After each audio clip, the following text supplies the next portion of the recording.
can you just introduce yourself and your company? Yeah.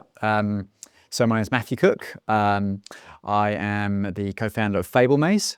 I'm a film producer and a technologist working in advertising and education. Gotcha. Right. Okay. And so building out your business, obviously there's a technical side to it.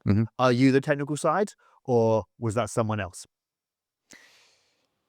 It's a bit of both. I've taken on technical capacity over the last couple of years to deal with other developers. So I wouldn't call myself a developer, but I've schooled myself to a certain amount to be able to work with different technical people, basically. Inside our business, between myself and the co-founder, I would be the technical one. Yeah. Gotcha. Okay. Yeah. So, Okay. so it's a bit like, is it sort of a mix then? So like, it's not necessarily, would you say the other founder is also a bit technical, or is it your front?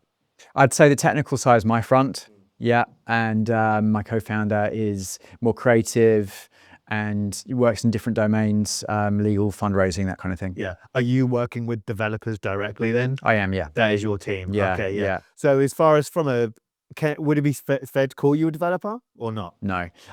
You could call me a natural language developer. God bless OpenAI. Well, actually Claude, isn't it? We're all like, oh, no. I've used both of them, and actually Claude just like stopped working after about 7 prompts. And was like, really? Yeah, it was just interesting. So what, you're back on to? Yeah. See, I'm Claude all the way. Really? I'm Claude all the way. Yeah. I started using Pi, which was amazing. Right, which was developed by Anthropic. Yeah. And then they released Claude. And actually, I really liked Claude. It got through some of the problems that I couldn't get through with OpenAI. But yeah, I just hit bandwidth limits. Right, interesting. Especially debugging stuff. I've heard that from a few people. Yeah. But okay, so I even paid for it, and it still happened. So I was like, interesting. I've never had that issue. Oh, really? I mean, I do, but I mean, I have that in sort of like hour 8 or 9 after a long coding session. Right. So, maybe different. Okay. But okay, so from a technical point of view anyway, what are some issues that you found building out your company, like from a technical point of view, like that were difficult to deal with? Technical issues. So we're making a video platform essentially, which adapts the video to audience behavior once it's sort of been released. One technical problem which I've had and I haven't really satisfactorily solved it actually is buffering. When you've got a number of different video segments which you want to assemble live, I haven't managed to get through a really good buffering solution to that. Another one solution is just like compiling everything. Doesn't feel like a very elegant solution to me, but it's a solution. Performance is always an issue. I mean, I feel like it's what's the word? It's like, it's a way to flex. Yeah. It's how performative your code is, Yeah. What language are you using? So the first MVP was all JavaScript. And not the most performative language. No, and now we're in Ruby. Okay, yeah, fair enough. Yeah. That's kind of a bit old school now, Yeah. Fair enough. I feel like a lot of people nowadays are going to be like, you should be on Rust. Oh, yeah, right. Yeah, fair enough. So as far as between you and your co-founder, has there been a lot of points or any points at all where there was like friction between you two as far as looking at something between what you're able to do and achieve from a technical standpoint and what they sort of think needs to be done, looking at it from a non-technical standpoint? No, not really. So my business partner is my partner working in the creative and the production aspects of what we do. So we produce films together, we produce like advertising projects together. I've been dealing with developers that have either been on equity or paid. So I wouldn't call the technical people I've been working with true like co-founders. And part of the process that I'm going through with Founder Matcher and this pilot phase of the business is to find essentially a technical co-founder, somebody that can own the product. Right. Yeah. So I'm still looking for that person. That's a very long way to get to that answer, but yeah. Okay, yeah. So and in the meantime, what I've done is essentially taken it upon myself to build an MVP and work with a few people to sort of, do versions of MVPs. But I'm looking for somebody now to take on that role and own a product development. Yeah. I know what I want the product to do.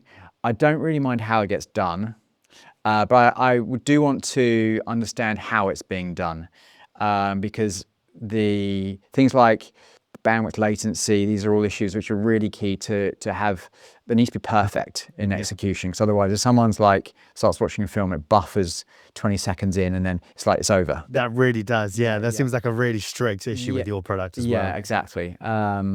So, and I want I want a technical co-founder to be open about what they're doing and to explain how things work. Not to the point where it's irrelevant, but I think it's important to understand how your product works from the inside. Yeah, you've already pretty much touched on this, but I think I want to go into some detail on it. Okay. So as far as looking at what you want from a co-founder, from a technical co-founder, or someone someone to lead up that very technical side of it. Everyone was always like, I mean, it's of course you want them to be just a savant, be absolutely amazing with the code, 10x developer, that kind of thing. But outside of that, especially with how they communicate with at that high level, the other people leading the business, what skills do you look for in that kind of person? Reliability. Reliability. Yeah. That's a great answer. Key. Yeah. I want them to be honest with themselves. Honest about what? Honest with themselves at the very beginning about whether this is really something that they can stick with for a while, stick with until we've met objectives, rather than just trying something out, having fun with something. I don't want to work on a project with somebody for a couple of months. I want to work on something with, a longer term goal in vision. Yeah, essentially, and to realizing value. That's the key thing. Yeah, I think that's a key part of building trust Yeah. as well with someone, isn't it? Because I think if you can't look at someone and think you're in this for the long term with me, then you can only look at them as someone to sort of deliver short term goals for you, isn't it? Yeah, exactly. And on top of that, I think being able to just communicate freely and have a sense of ease with somebody. I think that you want to gel. Yeah, Vibes. exactly. Vibes. It's so much, and this is what I've realized. And as far as all the conversations I have, and I have a lot of these kind of conversations with the founders, it's kind of just what I do a lot now. Is outside of, and the technical ability is the must. That just has to be there. But outside of that, the thing that everyone seems to be saying is that you need to be able to communicate this stuff to me, and that, I need to be able to trust you to be able to communicate these things to me well, and in a way that isn't just like, oh, you wouldn't get it. That seems to be sort of one of the key messages that I hear from people.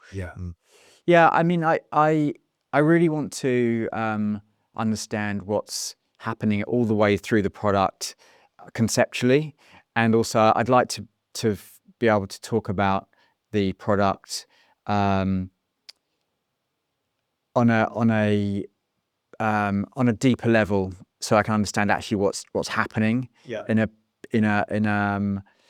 bit of code that does something. I'd like to be able to talk about that, and as much as the business model, numbers and stuff, that would be my responsibility to share as well. Yeah, sure. Goes both ways.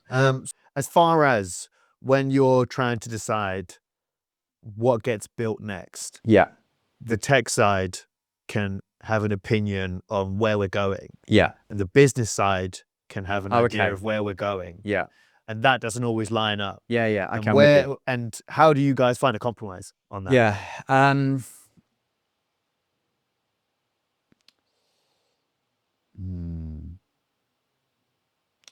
I think that you have to explore the possibilities in the tech side, because it can give you ideas in the business. I mean, I think building a product is really creative, and you need to understand what it is that you're talking about, what the options are.